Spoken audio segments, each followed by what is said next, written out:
믿음의 사람이 갖는 실력이라고 하는 제목으로 함께 하나님의 말씀에 은혜를 나누어 보려고 합니다. 우리가 사는 세대는 점점 더 다양해져 가고 있는 것 같습니다. 우리가 생각할 수도 없었고 생각하지도 못했던 일들이 우리의 삶 가운데는 참 많이 일어납니다. 그 부분 중에 하나가 뭐냐면 저는 직업이라고 생각합니다. 과거에는 아예 직업이라고 꿈꿀 수 없었던 부류들이 요즘은 직업이 되기도 하고 그 직업으로 말미암아 많은 연봉을 받기도 하는 세대가 되었습니다. 여러분, 이 자리에 계신 분들 가운데 50대 이상 되셨던 분들, 학창 시절에 내가 컴퓨터 게임을 하면서 돈을 벌 수 있을 거라고 생각했던 분들이 계신가요? 없을 겁니다. 게임은 그냥 게임이고 놀이이지 그것을 직업으로 삼아 돈을 벌 수 있다? 이런 생각을 할 수 있었던 시대는 아니었던 것 같습니다. 근데 오늘날은 e스포츠라고 하는 영역이 생기면서 컴퓨터 게임을 하는 사람들의 직업이 생겨났습니다. 그리고 사람들의 많은 인기를 끄는 어떠한 그러한 게임에서 어떠한 최고의 우승을 거머쥐는 사람들은 엄청난 인기와 부를 얻는 시대가 되었습니다. 이처럼 우리가 살아가는 이 시대는 점점 더 다양성이 확대되어져 가고 있다라는 것이죠. 뿐만 아니라 훨씬 더 세밀해져 가고 있고 훨씬 더 전문적인 영역으로 이 세대가 바뀌어 가고 있다라고 하는 것입니다. 여러분, 의학의 영역을 한번 좀 생각해 보셨으면 좋겠습니다. 고대 사회에 있어서 어떠한 치료의 기술은 누가 했던 것이죠? 그것은 어떠한 한 지역에 있는 주술사가 그 치료를 감당했습니다. 그러니까 종교의 영역을 맡고 있는 어떠한 리더가 치료의 영역을 감당했어요. 그건 고대 사회뿐만 아니라 오늘날의 사회에서도 마찬가지입니다. 얼마 전에 단일 기도에 나오셨던 이재훈 선교사님이라는 분이 계십니다. 그분이 마다가스카르에서 사역을 하고 계시는데 오지로 들어가서 의료 사역을 감당해요. 그런데 그분이 의사라고 하는 어떠한 단어, 직업이 그 사회에는 없기 때문에 자신을 소개하는데 참 어려웠답니다. 그래서 내가 의사입니다 라고 하는데 못 알아듣는 거예요. 그래서 뭐라고 설명했냐면, 여러분들이 아픈 부위가 있으면 그 아픈 부위를 치료하는 사람입니다 라고 자기를 설명했더니 그 사람들이 뭐라고 받아들였는지 아십니까? 아, 주술사구만, 이렇게 이야기를 했다는 거예요. 그러니까 오늘날의 세대에서도 아직 발전하지 않은, 아직은 개발되지 않는 지역과 나라에서는 여전히 어떠한 의학과 종교가 분리되지 않는 시대를 살아가고 있는 경우들이 있다는 겁니다. 그런데 시대가 발전할수록 어떻게 되어졌죠?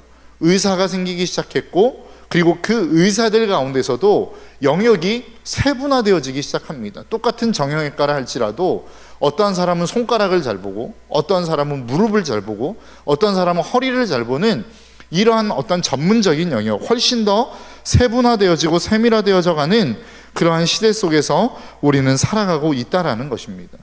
이것이 우리의 인생 속에서 무엇을 의미하는 것일까요? 그것은 바로 내가 무엇에 집중해야 될지를 잘 결정해야 된다라고 하는 것을 의미하는 것입니다. 내가 어떠한 영역을 결정하고 그 길을 향하여 내가 진로를 결정했다고 한다면 그 진로에 맞는 전문적인 영역들을 준비해 나아가는 것이 필요하다라고 하는 것이죠. 청년들 가운데서도, 아니면 은퇴를 하신 그 이후에 많은 노령 가운데 있는 분들께서도 자신의 진로를 위해서 여전히 자기 개발을 하시는 분들이 있는 분들을 보게 되었습니다. 그럼 그런 분들에게 있어서 중요한 게 무엇일까요? 내가 어떤 길을 갈 것인가? 그리고 그 길을 가려면 도대체 무엇을 준비해야 되는가라고 하는 것이 정말로 중요한 것입니다. 예를 들어 볼까요? 제가 목회자입니다. 누군가가 목회의 길을 가겠다라고 결정을 했어요. 그러면 무엇을 준비해야 될까요? 하나님 앞에 하나님과 먼저는 교제하는 영역들이 원활하게 이루어질 수 있도록 하나님과 교제가 이루어져야 되겠죠. 그 일들을 위해서는 뭐가 필요할까요? 하나님을 아는 지식이 필요할 것입니다. 그러니까 날마다 말씀을 읽고 묵상하고 그 말씀을 연구하는 일들이 필요하겠죠. 그리고 하나님과 더 깊은 교제를 진행하기 위해서 깊은 기도의 자리로 나아가는 것이 필요할 것입니다. 그리고 거기에 한 가지를 더 하자고 한다면, 많은 믿는 사람들이 결국 어디에서 생활을 하죠? 세상에서 생활을 합니다.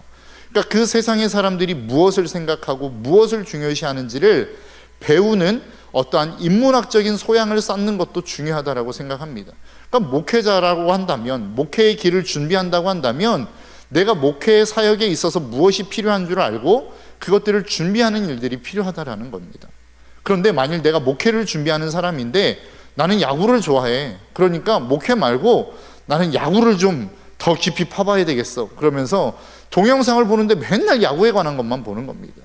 그래서 어떻게 하면 타자가 공을 잘 칠 수 있는지, 어떻게 하면 공을 잘 던질 수 있는지, 이런 것만 연구한다면 어떠한 야구에 있어서의 실력은 더 향상될 수 있겠지만 목회자로서의 어떠한 역량은 그렇게 크게 상상될 수 없다라고 하는 것이죠.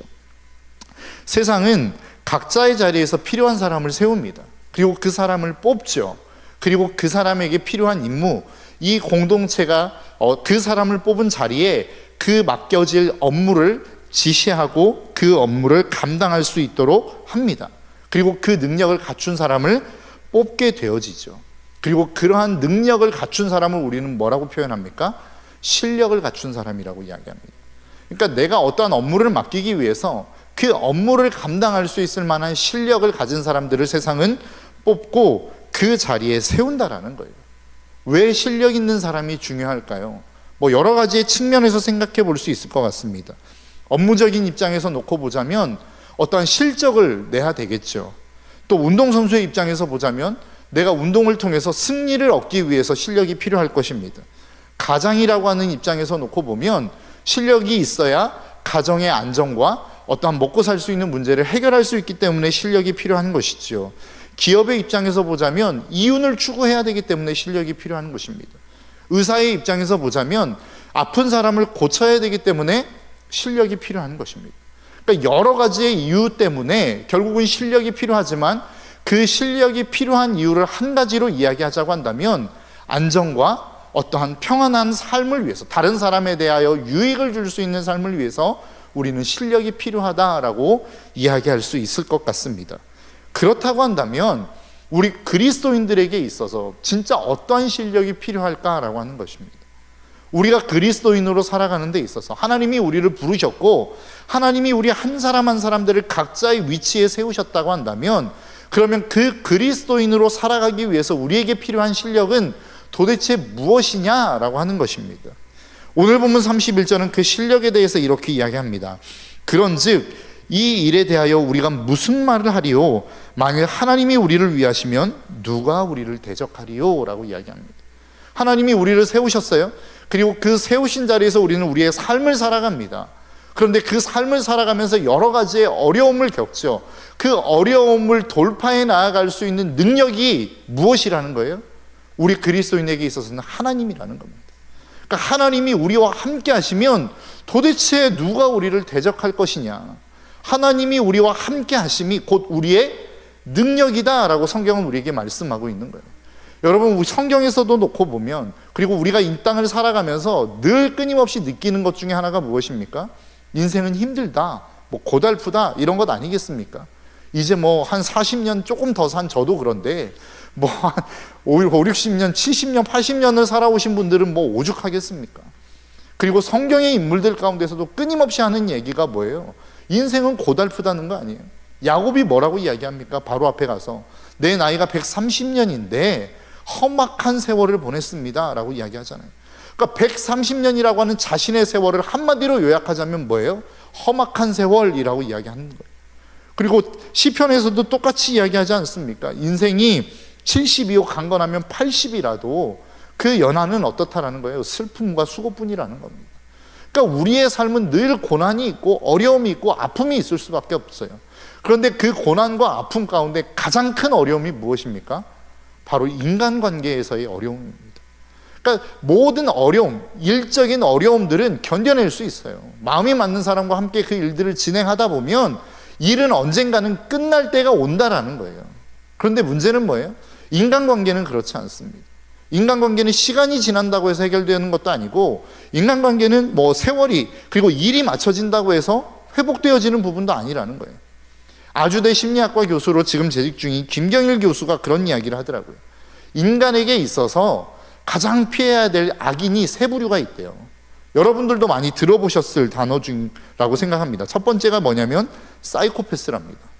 사이코패스는 뭐냐면 반복적인 반사회 활동과 공감 및 죄책감의 결여에서부터 오는 인격적인 장애라고 이야기해요. 그러니까 자기가 잘못을 저질렀는데 잘못을 저질렀는지를 모른다는 거예요. 두 번째는 누구냐면 소시오패스라는 겁니다. 반사회적인 인격장애의 일종인데 사람들과 잘 어울리지 못해요. 자기만 생각해요. 자기만 바라봐요.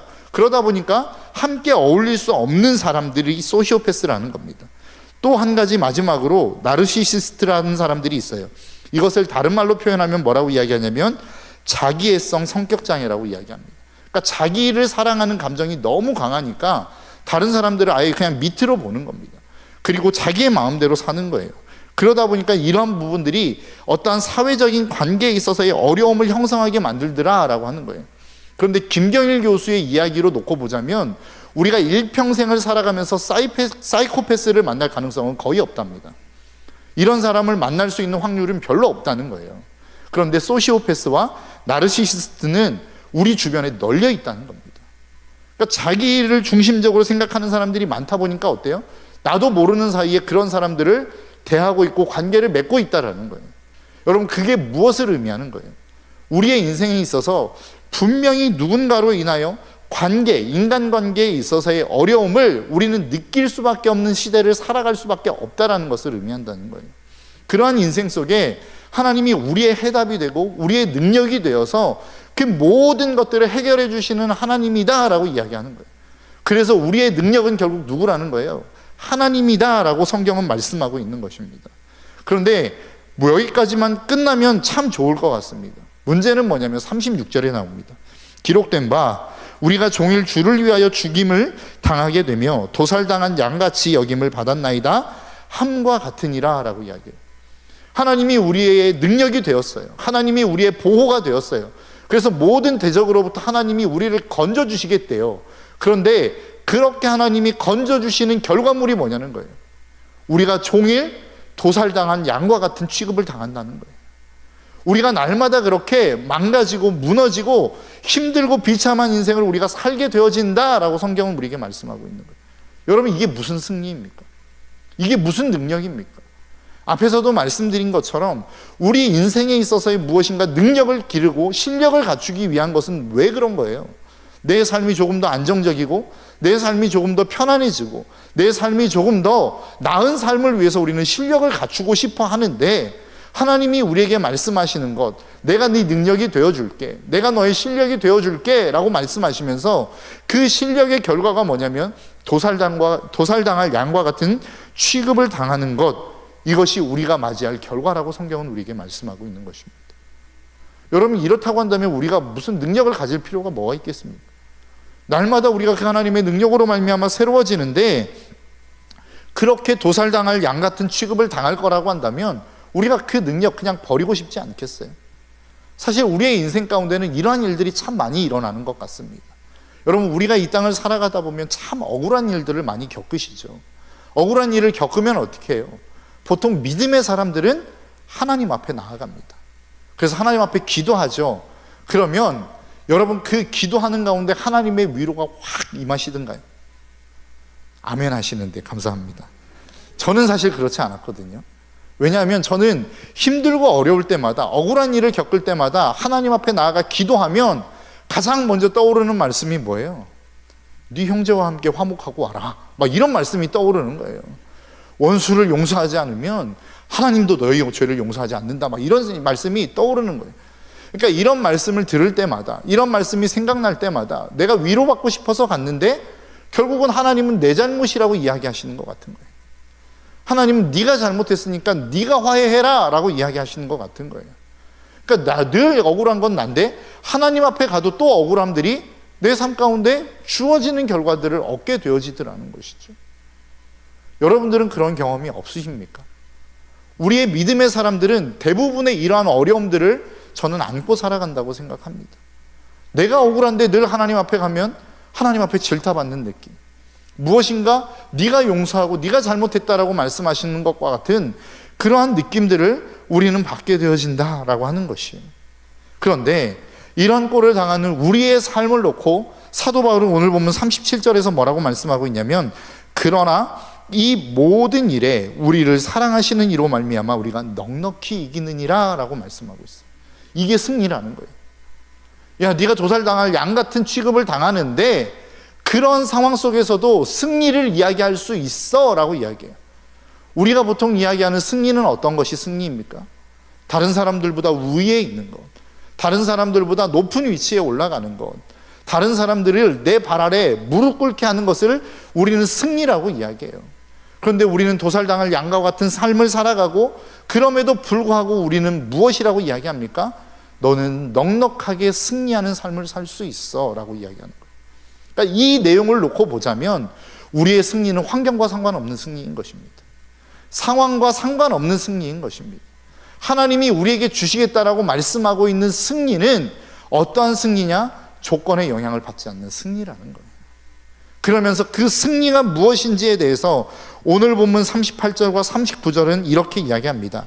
내가 확신하노니, 너희가 넉넉하게 승리할 것을 확신한다라는 거예요. 그러면서 그 승리에 대해서 이렇게 이야기합니다.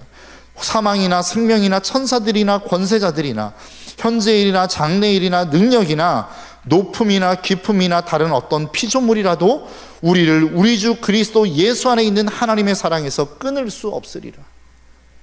하나님이 이야기하는 게 뭐예요? 사도 바울이 이야기하는 게 뭐예요? 야, 나는 너가 넉넉하게 승리할 거라고 확신해. 그런데 그것은 어떤 권세자도, 어떤 사망도, 그 어떤 것도 하나님의 사랑으로부터 너희를 끊을 수 없는 그것이 너희의 승리야 라고 이야기하고 있는 거라고. 그러니까 그리스도인들이 갖는 승리는 뭐예요? 하나님의 사랑에서 끊어지지 않는 거라는 거예요. 여전히 나는 힘들 수 있어요. 나는 여전히 아플 수 있어요.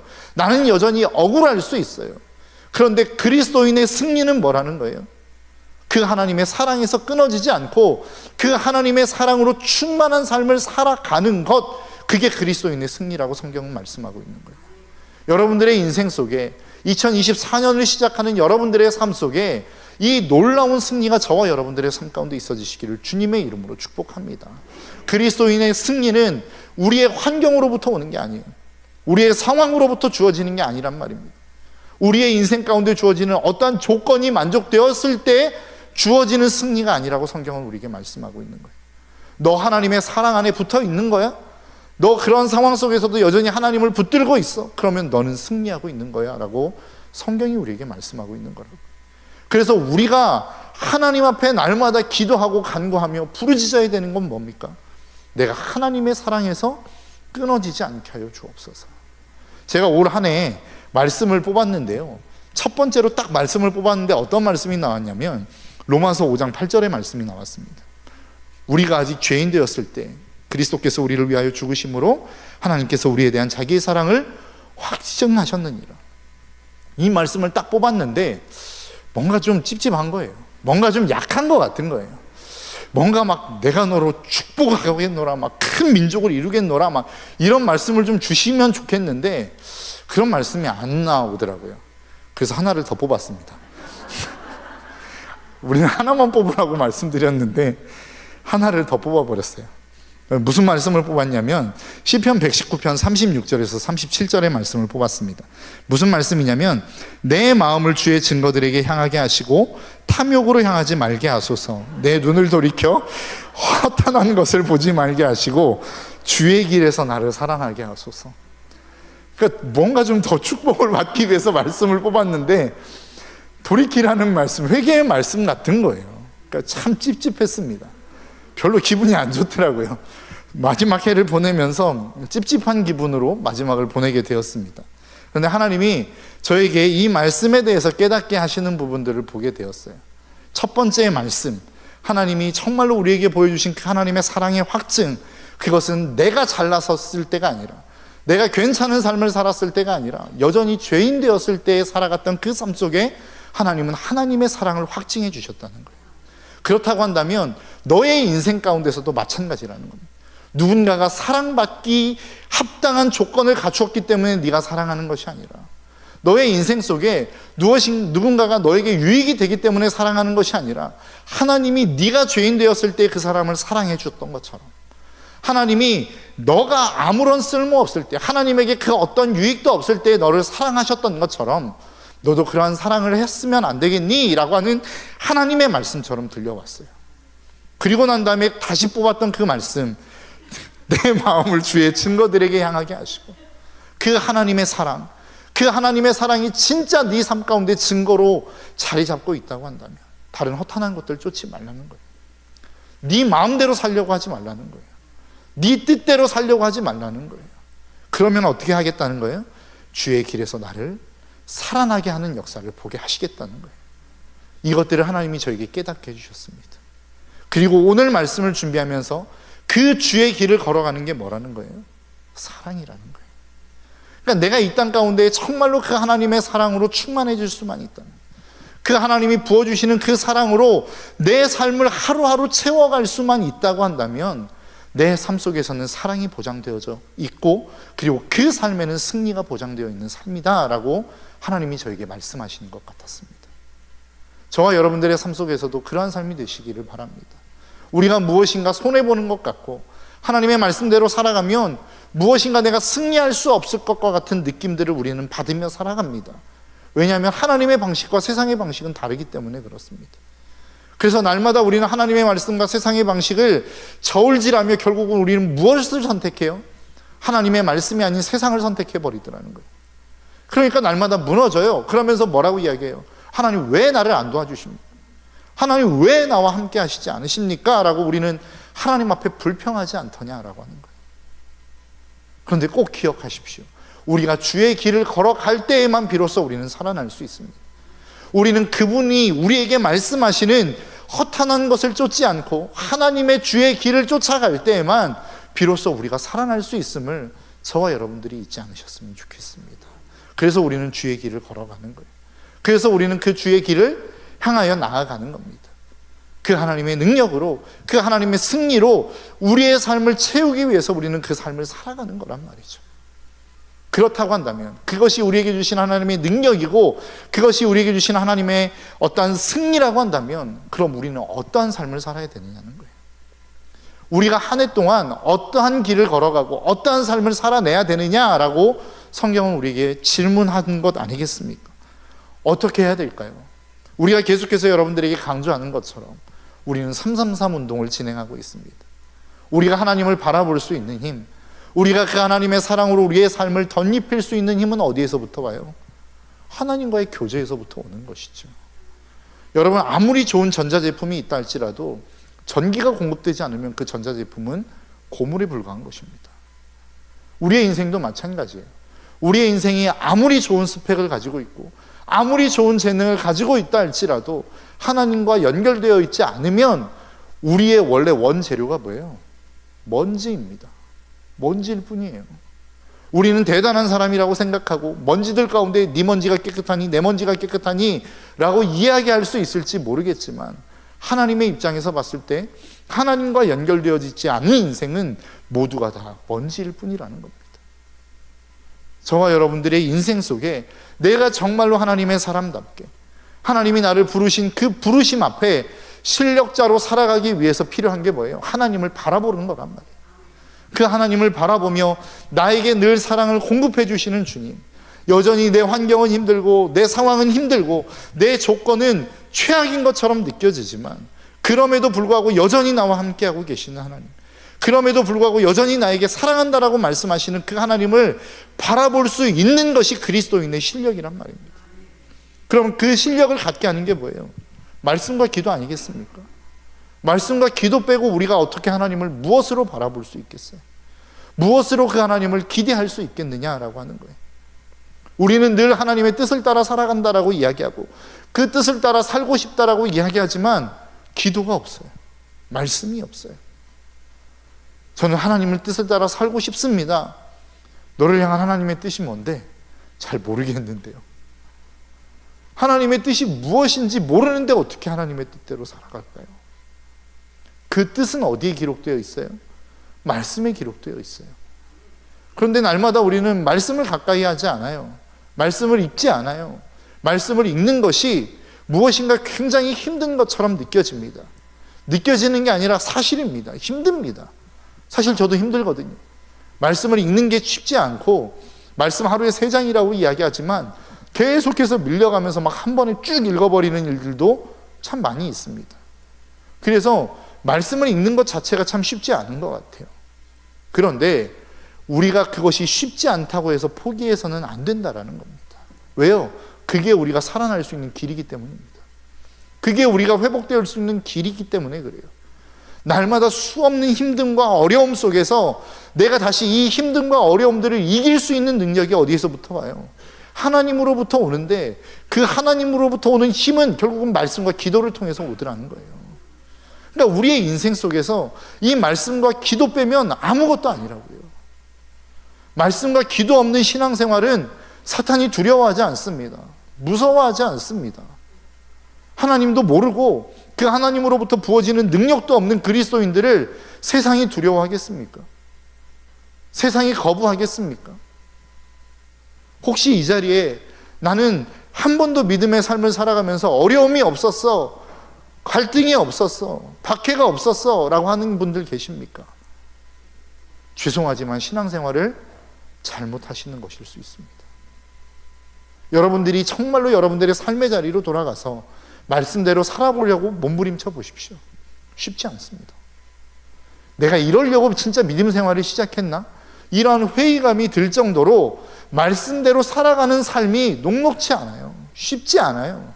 말씀을 읽는 것도 쉽지 않지만 그 말씀대로 살아내는 것은 훨씬 더 쉽지 않습니다. 그렇기 때문에 우리가 말씀을 읽지 않는 것일 수도 있어요. 오히려 그것 때문에 우리가 말씀을 거부하는 것일 수도 있을지 모르겠습니다. 그러나 앞에서도 말씀드렸던 것처럼 결국 우리가 살아날 수 있는 길은 그거밖에 없어요. 우리가 하나님과 연결되어질 수 있는 길, 그 하나님의 은혜와 놀라운 사랑을 날마다 공급받으며 어떤 상황 속에서도 승리할 수 있는 힘은 이 말씀의 능력에서밖에 오지 않는다라는 거예요. 왜 우리가 말씀을 가까이 해야 되나요? 말씀이 우리를 거룩하게 하기 때문에 그렇습니다. 그래서 성경이 뭐라고 이야기합니까? 청년이 무엇으로 그 행실을 깨끗하게 하오리까? 오직 주의 말씀만 지킬 따름이니이다. 우리의 인생 속에 늘 끊임없는 싸움들이 있죠. 하나님의 말씀을 쫓아 살 것이냐, 내 정욕대로 살 것이냐. 그런데 날마다 우리가 패배합니다. 왜 패배하나요? 말씀의 능력과 영양분이 없기 때문입니다. 언젠가도 여러분들에게 한번 그런 예를 드렸던 것 같아요. 예전에 경마, 혹시 경마라고 하는 거 아십니까? 이렇게 말을 통해서 이렇게 순위를 결정하고 그것을 통해서 이렇게 돈을 배당받는 이런 경마들이 있죠. 그런데 오래됐어요. 10년이 넘은 것 같은데 경마에 대해서 어떤 승부 조작이 있어서 뉴스에 나온 적이 있습니다. 그런데 그 경마에 대해서 승부 조작하는 것을 어떻게 승부 조작할 수 있냐라고 했었을 때 그 승부 조작을 하는 사람들이 그런 이야기 하더라고요. 승부 조작은 간단합니다. 내가 1등을 시키고자 하는 말에게는 좋은 것을 먹인다는 거예요. 그리고 1등이 아닌 다른 말들에게는 먹을 걸 안 준대요. 그러면 힘이 없어서 못 뛴다는 거예요. 그렇게 되면 그냥 자연스럽게 승부 조작이 된다는 거예요. 우리의 인생 속에 믿음의 사람으로 살아가고 싶지만, 하나님의 백성으로 살아가고 싶지만 그 힘과 능력이 오지 않고 날마다 패배할 수밖에 없는 이유가 뭐예요? 말씀의 능력이 공급되어지지 않기 때문 아닙니까? 그 영양분이 공급되어지지 않기 때문 아니에요. 기도를 통해서 올 수 있는 그 하늘의 은혜와 평강이 우리의 삶 가운데 없기 때문 아니냐고요. 날마다 상처받았대요. 날마다 힘들대요. 상처받을 수 있습니다. 힘들 수 있습니다. 근데 그리스도인들의 능력은 뭐라고요? 그것들이 내 인생에 아무런 영향도 미치지 않는 것이 그리스도인들의 능력이란 말이에요. 그런 이야기 있죠. 개는 짖어도 기차는 간다. 무슨 이야기예요? 아무리 개가 짖어도 나는 영향받지 않겠다는 거예요. 그리스도인들의 능력이 그러한 능력이란 말입니다. 세상의 사람들이 아무리 나를 괴롭히고 아무리 나를 박해하고 힘들게 해도 그것이 더 이상 내 인생 가운데 영향을 미치지 않는다면 뭐가 문제예요? 상황이 변하지 않아도 괜찮은 것 아닙니까? 환경이 바뀌지 않아도 괜찮은 거 아니에요? 하늘의 능력이 그러한 능력을 우리에게 부어준다는 거예요. 하나님의 능력이 부어지고 하나님의 사랑이 우리 가운데 부어지면 아무리 나를 괴롭히는 사람이 있고 나를 힘들게 하는 사람이 있어도 그것이 내 인생 가운데 하나님의 사명을 감당하는 그 여정에 아무런 영향도 미치지 않는다는 거예요. 그게 하나님의 사랑으로 말미암아 우리의 삶을 넉넉히 이긴다라고 하는 하나님의 말씀이란 말입니다. 그런데 이 능력을 우리가 다 상실해버린 거 아니에요? 그러니까 날마다 옆에서 조금만 건들면 힘들다고 하고 조금만 괴롭히면 나보다 힘들어서 못해 먹겠다고 하고. 그게 우리의 모습 아니더냐라고 하는 거예요. 저도 그렇습니다. 저도 늘 이런 씨름과 싸움이 저의 삶 가운데 있습니다. 그래서 날마다 새벽마다 하나님 앞에 기도하는 게 뭐예요? 하나님, 나에게 그 은혜를 주십시오. 하나님의 그 생명을 나에게 좀 주십시오. 그 생명이 아니고는 나는 오늘 하루를 버텨낼 힘이 없습니다. 우리의 모든 분들, 이 자리에 계시는 모든 분들의 기도의 제목이 되셨으면 좋겠어요. 이 한 해를 살아가는 우리의 삶의 기도의 제목. 내가 갖추고자 하는 어떤 능력, 실력, 다른 사람을 굴복시키고 복속시키는 힘과 능력이 아니라 그 사람을 사랑으로 품어버릴 수 있는 능력. 하늘의 능력이 나에게 부어져서 은혜가 있고 평강이 있고 사랑이 넘쳐서 그 사람이 하는 그 행동들이 전혀 나에게 문제가 되지 않아요. 그래서 그 사람이 사랑스러워 보이고 어떤 행동을 한다 할지라도 그 사람이 나에게 정말로 소중한 사람처럼 느껴지는 그러한 삶이 좀 되셨으면 좋겠습니다. 제가 마지막 한 가지만 이야기하고 마치도록 하겠는데요. 저희 은유리 얘기 안 하려고 하는데 자꾸만 하게 되네요. 저희 아내가 은유리를 보면서 그런 이야기를 참 자주 합니다. 너는 어떻게 그렇게 이쁜 짓만 하냐. 그런데 제가 봤을 때 이쁜 짓만 하는 게 아니거든요. 정말로 막 소리도 지르고 막 이게 진짜 막 이런 행동을 하나 막 이런 마음이 들 정도로 좀 이렇게 이런 표현을 쓰기에는 좀 그래서 안 쓰겠습니다. 네, 아무튼 그런 모습들이 좀 있습니다. 그런데 저희 아내의 기억 속에는 언제나 늘 이쁜 짓 한 것만 기억에 남는 것 같아요. 왜 그럴까요? 사랑 때문입니다. 우리의 삶에 있어서의 사랑의 능력은 그런 거예요. 다른 사람들이 무엇인가 정말로 꼴보기 싫은 짓을 하기 때문에 그 사람이 꼴보기 싫은 게 아니라 내 안에 사랑이 없기 때문에 꼴보기 싫은 겁니다. 내 안에 생명의 능력이 없기 때문에 갈등이 일어나는 거예요. 내 삶에 그 생명의 역사가 없기 때문에 우리는 상처를 받는 거란 말입니다. 여러분, 우리가 갖추어야 될 실력, 우리가 갖추어야 될 능력은 하늘로부터 오는 겁니다. 은혜와 사랑입니다. 평강입니다. 그런데 그 은혜와 사랑과 평강은 어떻게 와요? 말씀과 기도를 통해서 오는 거예요. 여러분, 말씀과 기도를 괜히 강조하는 게 아닙니다. 아무것도 아닌 것 같죠. 그런데 여러분, 콩나물 키워보신 분들 계십니까? 저도 키워보지는 않았지만 그런 예화가 참 많이 있습니다. 콩나물에는 뭐 햇빛을 가려주고 물을 계속 준다면서요. 그러면 그 콩이 그 물을 먹고 자랍니다. 그냥 물이 콩을 스치고 지나가는 것처럼 보여지지만 결국은 그 물이 영양분이 되어서 콩나물이 되게 만드는 힘을 발휘하게 된다는 거예요. 우리가 말씀을 읽고 기도를 하면 그 시간이 그냥 흘러 지나가는 시간인 것 같아요. 그 당시에는 아무 영향력도 내 삶 가운데 미쳐지지 않는 것 같아요. 그런데 시간이 지나보면 그 말씀과 기도가 나를 성장하게 만드는 원동력이 되었다는 것을 깨닫게 될 날이 반드시 온다는 겁니다. 우리의 인생 속에 이 말씀과 기도를 통하여 올 한 해 온전하게 하나님의 사람으로 성장해 갈 수 있는 믿음의 사람들이 되시기를 주님의 이름으로 축복합니다. 그래서 이 한 해가 맞춰질 때에 2024년 마지막을 돌아볼 때에 내가 그때는 정말로 말씀과 기도 아무것도 아닌 것처럼 느껴졌는데 오늘의 나를 있게 만들었어. 이러한 고백과 이러한 하나님 앞에서의 감사가 넘쳐날 수 있는 저와 여러분들의 삶이 되시기를 주님의 이름으로 축복합니다.